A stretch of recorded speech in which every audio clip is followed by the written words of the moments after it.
ನಮಸ್ತೆ ವೀಕ್ಷಕರೇ, ನಾನು ಡಾಕ್ಟರ್ ಶ್ವೇತಾ, ವೇದ ಆರೋಗ್ಯ ಕೇಂದ್ರ ನಿಸರ್ಗಮನೆ ಸಿರ್ಸಿಯ ಪ್ರಕೃತಿ ಚಿಕಿತ್ಸೆ ಹಾಗೂ ಯೋಗ ತಜ್ಞೆ. ಆತ್ಮೀಯ ವೀಕ್ಷಕರಿಗೆ, ಆತ್ಮೀಯ ಸಾಧಕರಿಗೆ ನಮ್ಮ ಯೂಟ್ಯೂಬ್ ಚಾನೆಲ್ಗೆ ಸ್ವಾಗತ. ವೀಕ್ಷಕರೇ, ಇಂದು ಸಾಕಷ್ಟು ಜನ ಆಂಗ್ಸೈಟಿ ಹಾಗೂ ಡಿಪ್ರೆಷನ್ ಅಂತಹ ಸಮಸ್ಯೆಯಿಂದ ಬಳಲ್ತಾ ಇದ್ದೀರಾ. ಅದಕ್ಕೆ ನೈಸರ್ಗಿಕವಾಗಿ ಮನೆಮದ್ದುಗಳ ಮೂಲಕ ನಾವು ಹೇಗೆ ಪರಿಹಾರವನ್ನ ಕಂಡುಕೊಳ್ಬಹುದು ಅನ್ನೋದನ್ನ ನಾನು ನಿಮಗೆ ಈ ವಿಡಿಯೋದಲ್ಲಿ ತಿಳಿಸ್ಕೊಡ್ತೇನೆ. ಅದಕ್ಕೂ ಮುಂಚೆ ನಮ್ಮ ಯೂಟ್ಯೂಬ್ ಚಾನೆಲ್ನ ಸಬ್ಸ್ಕ್ರೈಬ್ ಮಾಡಿ, ಪಕ್ಕದಲ್ಲಿ ಕಾಣುವಂತಹ ಬೆಲ್ ಬಟನ್ನ ಪ್ರೆಸ್ ಮಾಡಿ. ಅದೇ ರೀತಿ doctor Hegde health tips WhatsApp group link ಕೂಡ ಈ ಕೆಳಗಡೆ ಡಿಸ್ಕ್ರಿಪ್ಷನ್ ಬಾಕ್ಸ್ ಅಲ್ಲಿ ಇದೆ. ಕ್ಲಿಕ್ ಮಾಡಿ ಜಾಯ್ನ್ ಆಗಿ ಉಚಿತವಾಗಿ ಹೆಲ್ತ್ ಟಿಪ್ಸ್ ಅನ್ನ ಪಡ್ಕೊಳ್ಳಿ. ಇದೇ ರೀತಿ ನಿಮಗೆ ಯಾವುದೇ ಸಮಸ್ಯೆ ಇದ್ರೂ ಕೂಡ ಫ್ರೀ ಆನ್ಲೈನ್ ಸಂದರ್ಶನದ ಮುಖಾಂತರ ನೀವು ನಮ್ಮ ವೈದ್ಯ ಬಳಗದೊಂದಿಗೆ ನೀವು ಚರ್ಚೆ ಮಾಡಬಹುದು. ಅದಕ್ಕೆ ಕಾಣುವಂತಹ ನಂಬರ್ ಈ ಕೆಳಗಡೆ ಇದೆ. ಜಸ್ಟ್ ಮಿಸ್ ಕಾಲ್ ಕೊಡಿ. ಒಂದೇ ದಿನದಲ್ಲಿ ನಾವೇ ನಿಮಗೆ ಕಾಲ್ ಮಾಡಿ ನಿಮ್ಮ ಸಮಸ್ಯೆಗೆ ಸಲಹೆಯನ್ನ ನೀಡಿ ಬೇಕಾದಂತ ಆಹಾರ ಔಷಧಿಗಳನ್ನ ಕಳಿಸ್ಕೊಡ್ಲಾಗ್ತದೆ. ಹೌದು, ಆಂಗ್ಸೈಟಿ ಅನ್ನುವಂಥದ್ದು ಅನ್ಹೆಲ್ದಿ ಲೈಫ್ ಸ್ಟೈಲ್ ಇಂದ ಆಗಿರ್ಬೋದು, ಹಾಗೆ ಸೈಕಾಲಜಿಕಲ್ ಸ್ಟ್ರೆಸ್ ಇಂದ ಕೂಡ ಬರುವಂಥದ್ದು, ಅದೇ ರೀತಿ ಲ್ಯಾಕ್ ಆಫ್ ಫಿಸಿಕಲ್ ಆಕ್ಟಿವಿಟೀಸ್ ಇಂದ ಕೂಡ ಬರುವಂತಹ ಸಮಸ್ಯೆ ಆಗಿರುತ್ತೆ. ಸೊ ಇದಕ್ಕೆ ಮುಖ್ಯವಾಗಿ ಫಿಸಿಕಲ್ ಆಕ್ಟಿವಿಟೀಸ್ ಬೇಕು ಅಂತಂದ್ರೆ ನಾವು ಹೆಚ್ಚಾಗಿ ಒನ್ ಅವರ್ ಆದ್ರೂ ಕೂಡ ನಾವು ಫಿಸಿಕಲ್ ಆಕ್ಟಿವಿಟೀಸ್ ಇರಬೇಕು ಅಂತಂದ್ರೆ ನಾವು ಯೋಗವನ್ನ ಮಾಡುವಂತ ಅಭ್ಯಾಸವನ್ನ ರೂಢಿಯಲ್ಲಿ ಅಳವಡಿಸ್ಕೊಳ್ಬೇಕು. ಅದಕ್ಕೆ ಯೋಗ ಮಾಡಬೇಕು ಅಂತಂದ್ರೆ ಮುಖ್ಯವಾಗಿ ಅದರಲ್ಲಿ ನಮಗೆ ಆಸನಾಸ್ ಆಗಿರಬಹುದು, ಪ್ರಾಣಾಯಾಮಸ್ ಆಗಿರ್ಬೋದು, ಮುದ್ರಾ, ಮೆಡಿಟೇಷನ್, ಈ ತರ ಸುಮಾರಷ್ಟು ರಿಲ್ಯಾಕ್ಸೇಷನ್ ಟೆಕ್ನಿಕ್ಸ್ಗಳಿದೆ.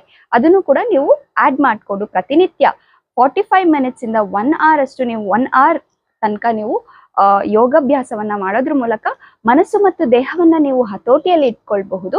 ಹಾಗೆ ಮಾನಸಿಕ ಖಿನ್ನತೆ ಇದ್ರು, ಒತ್ತಡ ಇದ್ರೂ ಕೂಡ ಕಮ್ಮಿ ಮಾಡ್ಕೊಳ್ಲಿಕ್ಕೆ ಯೋಗ ಸಹಕಾರಿಯಾಗತ್ತೆ. ಈ ಆಂಗ್ಸೈಟಿ ಹಾಗೂ ಡಿಪ್ರೆಷನ್ ಅನ್ನುವಂಥದ್ದು ಮೆಂಟಲ್ ಡಿಸಾರ್ಡರ್ಸ್ ಅಂತಾನೆ ಹೇಳ್ಬೋದು. ಯಾರೆಲ್ಲ ಡಿಪ್ರೆಷನ್ ಅಲ್ಲಿ ಇದ್ದಾರೆ ಅವ್ರಿಗೆ ಹೆಚ್ಚಾಗಿ ತುಂಬಾ ಲೋ ಫೀಲ್ ಆಗುವಂಥದ್ದು, ಸ್ಯಾಡ್, ಹೋಪ್ಲೆಸ್ ಮೂಡ್, ಸಾಕಷ್ಟು ಬಾರಿ ಈ ಆಂಗ್ಸೈಟಿ ಇರುವಂತವ್ರಿಗೂ ಕೂಡ ಪ್ಯಾನಿಕ್ ಅಟ್ಯಾಕ್ ಆಗುವಂಥದ್ದು, ಹಾಗೆ OCD ಅಂತಹ ಸಮಸ್ಯೆ, ಹಾಗೆ ಅದೇ ರೀತಿ ನೋಡೋದಾದ್ರೆ ಸಾಕಷ್ಟು ಬಾರಿ ಸಣ್ಣ ಪುಟ್ಟ ವಿಷಯಕ್ಕೂ ಗಾಬರಿ ಆಗುವಂಥದ್ದು, ಭಯ ಆಗುವಂಥದ್ದು, ಇಂಥ ಸಮಸ್ಯೆ ಎಲ್ಲರೂ ಕೂಡ ಅನುಭವಿಸ್ತಾ ಇದ್ದೀರಾ. ಇದಕ್ಕೆ ನೈಸರ್ಗಿಕವಾಗಿ ಮನೆಮದ್ದುಗಳನ್ನ ನಾವ್ ಏನ್ ಮಾಡ್ಕೊಳ್ಬೇಕು, ಹೇಗೆ ರೆಡಿ ಮಾಡ್ಕೊಳ್ಬೇಕು ಅನ್ನೋದನ್ನ ನಾನು ನಿಮ್ಗೆ ಈ ವಿಡಿಯೋದಲ್ಲಿ ತಿಳಿಸ್ಕೊಡ್ತಾ ಇದ್ದೀನಿ. ಇದಕ್ಕೆ ಬೇಕಾಗಿರುವಂತದ್ದು 1 ಟೀ ಸ್ಪೂನ್ ಅಷ್ಟು ನೆಲ್ಲಿಕಾಯಿ ರಸ, ಅದಕ್ಕೆ ನೀವು ಸ್ವಲ್ಪ 2 ಸ್ಪೂನ್ ಅಷ್ಟು ಜಾಯಿಕಾಯಿ ಪೌಡರ್ನ ಮಿಕ್ಸ್ ಮಾಡಿ ಪ್ರತಿನಿತ್ಯ ನೀವು ಖಾಲಿ ಹೊಟ್ಟೆಯಲ್ಲಿ ತಿನ್ನೋದ್ರ ಮೂಲಕ ಇಂತಹ ಸಮಸ್ಯೆಯನ್ನ ಕಮ್ಮಿ ಮಾಡ್ಕೊಳ್ಬಹುದು. ಹಾಗೆ ಹೇಳೋದಾದ್ರೆ ಇನ್ನೊಂದು ಉಪಾಯವನ್ನ ತಿಳಿಸ್ಕೊಡ್ತೇನೆ. ಗೋಡಂಬಿ ನಟ್ಸ್ಗಳನ್ನ ಹೆಚ್ಚಾಗಿ ಆಡ್ ಮಾಡ್ಕೊಳ್ಬೇಕು. ಅದರಲ್ಲೂ ಗೋಡಂಬಿ, ಬಾದಾಮಿ, ವಾಲ್ನಟ್ಸ್, ಹಾಗೆ ಸೂರ್ಯಕಾಂತಿ ಹಾಗೂ ಪಂಪ್ಕಿನ್ ಸೀಡ್ಸ್ಗಳನ್ನ ಮಿಕ್ಸ್ ಮಾಡ್ಕೊಂಡ್ಬಿಟ್ಟು ಉಂಡೆಗಳನ್ನಾಗಿ ಮಾಡಿಕೊಂಡು ಪ್ರತಿನಿತ್ಯ ನೀವು ಒಂದೊಂದು ಉಂಡೆಯನ್ನ ಪ್ರತಿನಿತ್ಯ ನೀವು ಸೇವನೆ ಮಾಡೋದ್ರ ಮೂಲಕ ಇಂತಹ ಸಮಸ್ಯೆಯನ್ನ ಕಮ್ಮಿ ಮಾಡ್ಕೊಳ್ಬಹುದು. ಅದರಲ್ಲೂ ಮುಖ್ಯವಾಗಿ 101 ಟೈಮ್ 101 ಬಾರಿ ನೀವು ಓಂಕಾರ ಉಚ್ಚಾರಣೆಯನ್ನ ಮಾಡೋದ್ರ ಮೂಲಕ ರಿಲ್ಯಾಕ್ಸೇಷನ್ ತಗೊಳ್ಬಹುದು, ಬಾಡಿನ ರಿಲ್ಯಾಕ್ಸ್ ಮಾಡ್ಕೊಳ್ಬಹುದು. ಹಾಗೆ ಡೀಪ್ ರಿಲ್ಯಾಕ್ಸೇಷನ್ ಟೆಕ್ನಿಕ್ಸ್, ಹಾಗೆ ಕ್ವಿಕ್ ರಿಲ್ಯಾಕ್ಸೇಷನ್ ಟೆಕ್ನಿಕ್, ಅದೇ ರೀತಿ ಇನ್ಸ್ಟೆಂಟ್ ರಿಲ್ಯಾಕ್ಸೇಷನ್ ಟೆಕ್ನಿಕ್ಸ್ ಗಳಂತ ಇದೆ.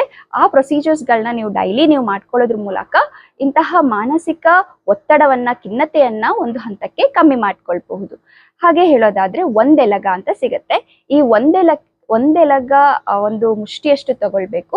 ಅದಕ್ಕೆ ಸ್ವಲ್ಪ ನೀವು ಏಲಕ್ಕಿ ಪೌಡರ್ ಹಾಕ್ಬಿಟ್ಟು ಸ್ವಲ್ಪ ಕಲ್ಲಂಗಡಿ ಬೀಜ ಸಿಕ್ಕರೆ 1 ಚಮಚದಷ್ಟು ಆಡ್ ಮಾಡಿಕೊಂಡು ಅದನ್ನ ಜ್ಯೂಸ್ ಫಾರ್ಮ್ ಅಲ್ಲಿ ನೀವು ಪ್ರತಿನಿತ್ಯ ತಗೊಳ್ಳೋದ್ರಿಂದ ಖಂಡಿತವಾಗಿಯೂ ಇಂಥ ಆಂಗ್ಸೈಟಿ, ಡಿಪ್ರೆಷನ್ ಅಂತ ಸಮಸ್ಯೆಗಳನ್ನ ನೀವು ಬಗೆಹರಿಸ್ಕೊಳ್ಬಹುದು. ಸರ್ವ ರೋಗಕ್ಕೂ ಅಶ್ವಗಂಧ ಮದ್ದು ಅಂತ ಹೇಳ್ತೇವೆ.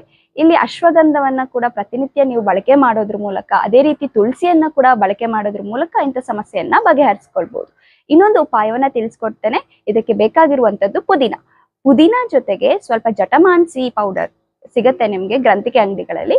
ಇದನ್ನ ಕುದಿತಾ ಇರುವಂತಹ ನೀರಲ್ಲಿ ಈ ಪುದೀನ ಹಾಗೂ ಜಟಮಾಂಸಿಯನ್ನ 2 ಪೌಡರ್ನ ಮಿಕ್ಸ್ ಮಾಡಿಬಿಟ್ಟು ಪುದೀನ ಎಲೆ ಹಾಗೂ ಜಟಮಾಂಸಿ ಪೌಡರ್ ಈ 2 ಮಿಶ್ರಣವನ್ನ ಚೆನ್ನಾಗಿ ನೀರಲ್ಲಿ ಕುದಿಸ್ಕೊಂಡು 2 ಲೋಟ ನೀರು 1 ಲೋಟ ಬರುವಷ್ಟು ಮಾಡ್ಕೊಂಡು ಪ್ರತಿನಿತ್ಯ ನೀವು ಸೇವನೆ ಮಾಡ್ತಾ ಬಂದಲ್ಲಿ, ಅಥವಾ ಪ್ರತಿನಿತ್ಯ ನೀವು ಅರ್ಧ ಗ್ಲಾಸ್ ಬೆಳಿಗ್ಗೆ, ಅರ್ಧ ಗ್ಲಾಸ್ ಈವ್ನಿಂಗ್ ತಗೊಳ್ಳೋದ್ರ ಮೂಲಕ ನೀವು ಇಂತಹ ಹೋಮ್ ರೆಮಿಡೀಸ್ನ ನೀವು ಫಾಲೋ ಮಾಡ್ಕೊಳ್ಬಹುದು.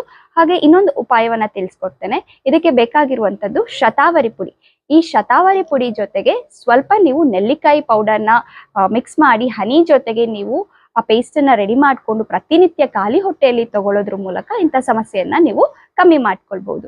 ಅದೇ ರೀತಿ ಬ್ರೀದಿಂಗ್ ಎಕ್ಸರ್ಸೈಸ್ ಗಳನ್ನು ಕೂಡ ನೀವು ಆಡ್ ಮಾಡ್ಕೊಳ್ಬಹುದು. ಅದ್ರ ಜೊತೆಗೆ ನಾನು ಹೇಳಿರುವ ಹಾಗೆ ರಿಲ್ಯಾಕ್ಸೇಷನ್ ಟೆಕ್ನಿಕ್ಸ್ಗಳನ್ನ ನೀವು ಡೈಲಿ ಪ್ರಾಕ್ಟೀಸ್ ಮಾಡೋದ್ರ ಮೂಲಕ ಇಂತಹ ಆಂಗ್ಸೈಟಿ ಹಾಗೆ ಡಿಪ್ರೆಷನ್ ಅಂತಹ ಸಮಸ್ಯೆಗಳನ್ನ ಕಮ್ಮಿ ಮಾಡ್ಕೊಳ್ಬಹುದು. ಅನ್ಹೆಲ್ದಿ ಲೈಫ್ ಸ್ಟೈಲ್ ಇಂದ ಹಾಗೆ ಸೈಕಾಲಜಿಕಲ್ ಸ್ಟ್ರೆಸ್ ಇಂದ ಕೂಡ ಹಾಗೆ ಲ್ಯಾಕ್ ಆಫ್ ಫಿಸಿಕಲ್ ಆಕ್ಟಿವಿಟೀಸ್ ಇದ್ರೂ ಕೂಡ ಇಂಥ ಸಮಸ್ಯೆ ಬರುವಂತ ಚಾನ್ಸಸ್ ಇರುತ್ತೆ. ಡೈಲಿ 1 hour ಆದ್ರೂ ನೀವು ಯೋಗ ಅಭ್ಯಾಸವನ್ನ ಮಾಡೋದನ್ನ ರೂಢಿ ಮಾಡ್ಕೊಳ್ಳಿ. ಗೊತ್ತಾಯ್ತಲ್ಲ ವೀಕ್ಷಕರೇ, ಹೇಗೆ ಇಂತಹ ಸಣ್ಣ ಪುಟ್ಟ ಗಾಬರಿಗಳನ್ನ ಹಾಗೆ ಹೆದರಿಕೆ ಬರ್ತಾ ಇದೆ ಅನ್ನೋದನ್ನ ಹೇಗೆ ನಾವು ಮನೆಯಲ್ಲೇ ಇಂತಹ ಸುಲಭ ಚಿಕಿತ್ಸೆಯ ಮೂಲಕ ನಾವು ಹೇಗೆ ಬಗೆಹರಿಸ್ಕೊಳ್ಬಹುದು ಅನ್ನೋದನ್ನ ನಾನು ನಿಮ್ಗೆ ಈ ವಿಡಿಯೋದಲ್ಲಿ ತಿಳಿಸ್ಕೊಟ್ಟಿದ್ದೀನಿ. ನಮ್ಮ ವಿಡಿಯೋನ ಲೈಕ್ ಮಾಡಿ ಹಾಗೆ ನಿಮ್ಮ ಸ್ನೇಹಿತರೊಂದಿಗೆ ಕೂಡ ನಮ್ಮ ವಿಡಿಯೋನ ಶೇರ್ ಮಾಡ್ಕೊಳ್ಳಿ ಅಂತ ಕೇಳ್ಕೊತಾ ಧನ್ಯವಾದಗಳು.